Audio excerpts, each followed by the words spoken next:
There is a strange mental bug that shows up when life is fine. Nothing is on fire. Bills are paid. No drama buzzing on your phone. Maybe it's a lazy day, sunlight sneaking through the window, coffee doing its job, some background music barely asking for attention. Nothing extraordinary, nothing tragic, just regular life doing its thing. And that's exactly when it hits. A quiet little question crawls out of your head and sits right in front of you. Why? Why this job that keeps the lights on but doesn't light anything inside? Why this relationship that feels safe but not cinematic? Why wake up tomorrow and repeat the whole routine again? Congratulations, you caught it. I call this the why virus. It doesn't mess with your body. No fever, no cough. The damage happens deeper. It turns every harmless moment into a philosophical defense. You can't even eat breakfast anymore without turning it into an internal debate. Why this toast? Is it fueling my ultimate purpose or just distracting me from my destiny? Relax, it's bread. But the virus doesn't care. It convinces you that everything needs a dramatic backstory, a grand explanation, a meaning worthy of a stage and a microphone. And the trick is, it makes you feel brilliant while doing it. You start looking around with a subtle sense of superiority. Your neighbor is happy because their garden finally looks decent. You smile internally, almost pitying them. Poor soul, so shallow. Meanwhile, you think you are profound because you are constantly uncomfortable. You are not profound, you are stuck. You are drowning in a puddle you filled yourself and calling it depth. Somehow, we turned existential crisis into a badge of honor, as if confusion automatically meant wisdom. It doesn't. Most of the time, it just means too much empty space and the false idea that life owes us a signed instruction manual. This endless hunt for a greater reason doesn't push you forward, it freezes you. You wait for perfect motivation, for emotional clarity, for the universe to send a neatly packed signal saying, now this is it, go. While we wait, life keeps moving. Dishes pile up, chances pass quietly, time doesn't pause for your internal debates. And there you are, sitting on the couch, mentally drafting a masterpiece about emptiness instead of actually living anything. Life isn't a dissertation. There is no panel at the end handing out grades. No applause for well-structured doubt.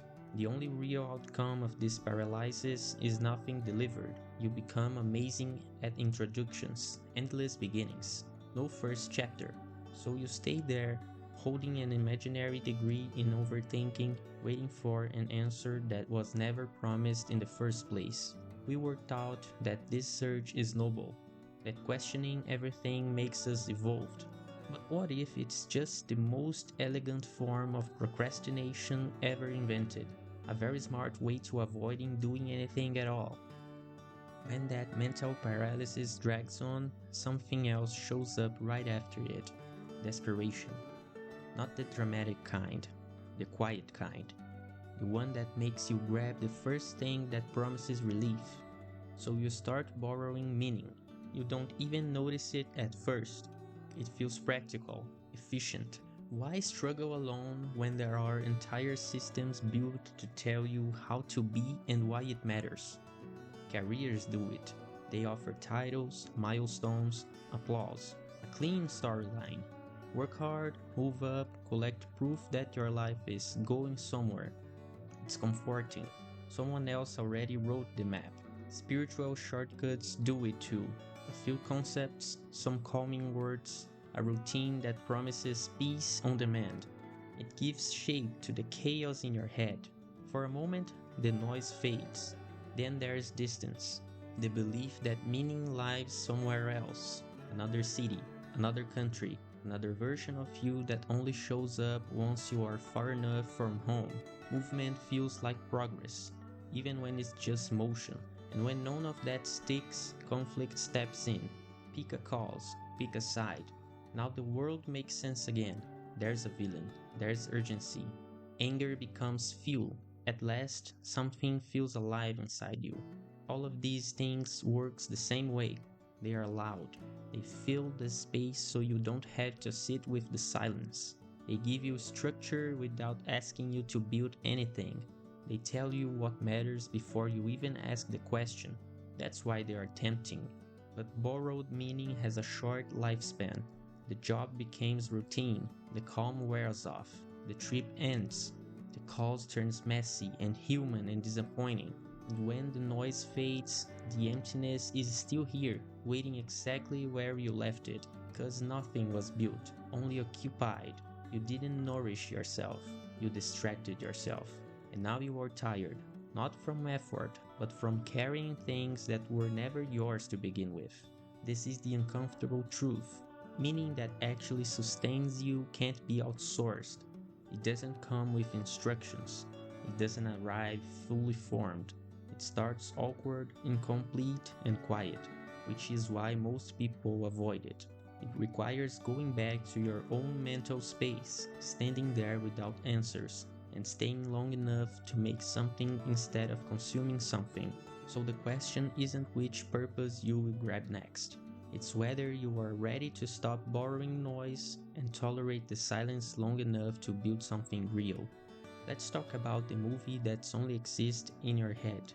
The one where you are always at the center, where every struggle has a reason, every setback is meaningful, and every uncomfortable moment is secretly preparing you for something bigger. In that movie, nothing is random. There's always a lesson hiding behind the scenes, a villain you can point at, a future version of you waiting for the moment when everything finally makes sense. So you stay alert. You look for signs, patterns, confirmation that the story is moving forward. You wait for the scene where it all clicks, where your role is revealed and your confusion turns into purpose. Here's the part that's hard to accept. There is no movie, no hidden audience watching closely, no universal script being followed, no grand reveal waiting for the right moment. The universe isn't building a narrative around you. It's not even aware of you. That realization stings. The ego deflates. The idea that you were meant for something specific, something exceptional, quietly falls apart. But notice what happens next. The pressure disappears. If there's no script, you can't mess it up. If there's no destiny, you don't have to live up to it. The weight of needing to be extraordinary fades, and in its place comes something far more real: freedom. Without a main storyline, your life stops being a performance. You don't have to frame every choice as a character development or every mistake as part of a heroic arc. You get to act without turning your existence into a justification. Being a background character in the universe isn't a loss, it's relief. It means your life doesn't need to be epic to be valid. You don't need a single calling, a dramatic mission, or a biography-worthy path. You are free to choose your next move without asking if it fits a narrative. And that's when the question finally changes. Not, what is my purpose? But something simpler and much more honest. What do I want to do right now? So let's say you have accepted it. No epic destiny, no universal assignment with your name on it. Just you inside a noisy world that doesn't pause to explain itself. That's usually when the panic starts. Because once the fantasy collapses, the mind goes looking for replacement answers. It wants something big again, something elevated, something that justifies everything. But look around for a second, not inward, around. There are things slightly out of order, small annoyances, loose ends, stuff that's been quietly asking for attention while you were busy questioning existence. This is where meaning actually hides. Not in revelation, not in insight, in maintenance.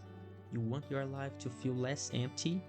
Stop asking it to explain itself and start putting it back in shape.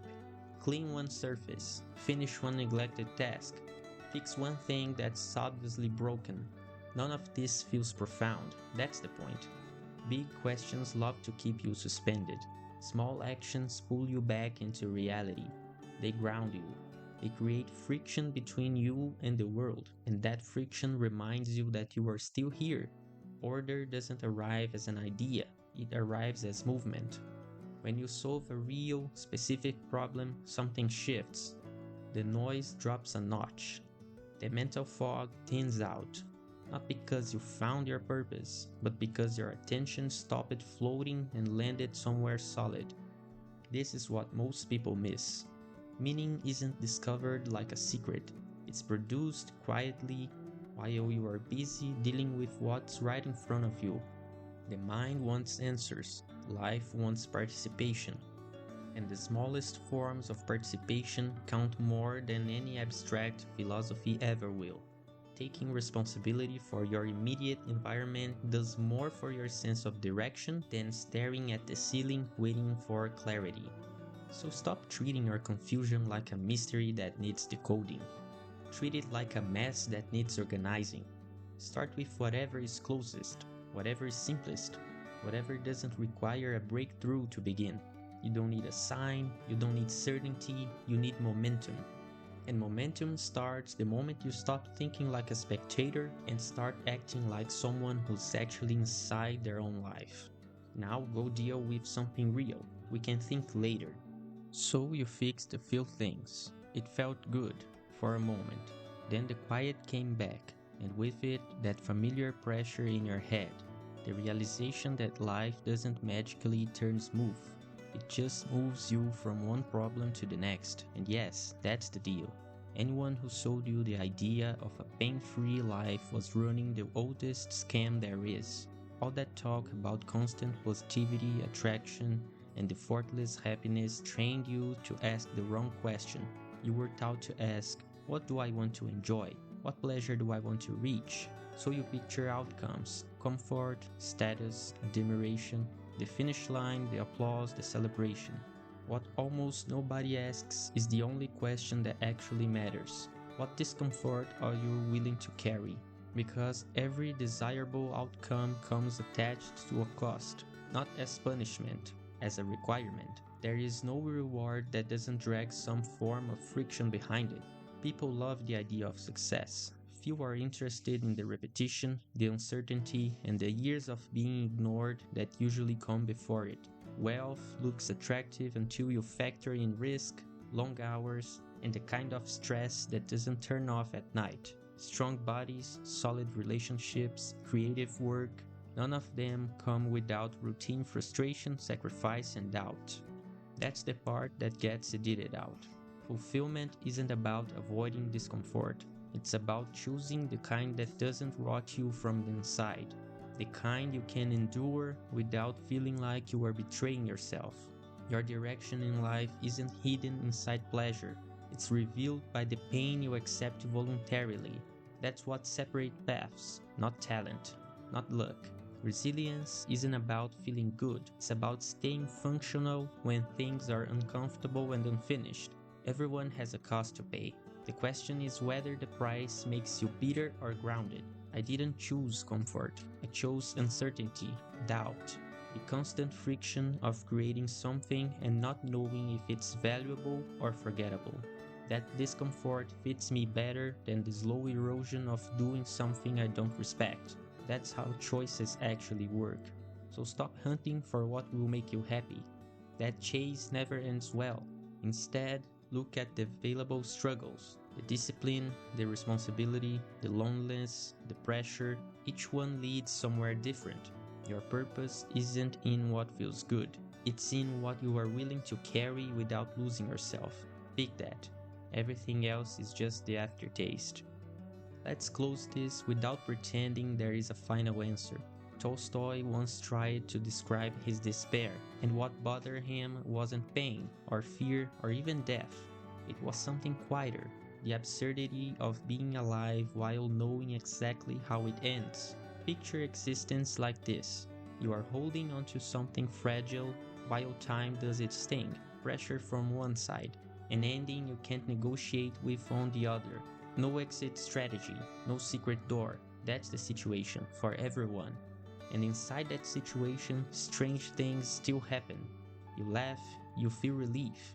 You notice something pleasant that wasn't required to be there. Tolstoy thought those moments were pathetic, like cheap tricks distracting us from reality. Tolstoy thought those moments were pathetic, like cheap tricks distracting us from reality, little pleasures trying to anesthetize a hopeless condition. But maybe that interpretation misses the point. What if those moments aren't lying to you? What if they are the only honest part of the whole experience? Think about everything we've talked about so far, dropping the obsession with meaning, letting go of ready made purposes, accepting that you are not special in a cosmic sense, taking care of what's right in front of you, choosing the kind of struggle you can endure. None of that was meant to help you escape the situation. It was meant to help you stay present inside it. Life isn't about winning against time. Nobody does. There's no version of this story where the ending changes. The difference is whether you are mentally absent the entire way or actually there while it happens. Those small moments, relief, warmth, connection, calm, they are not rewards. They are not symbols. They are just experiences, and that's enough. There's no giant conclusion waiting for you, no ultimate meaning gathering in the distance. What exists are brief, ordinary moments that make the weight of being here bearable.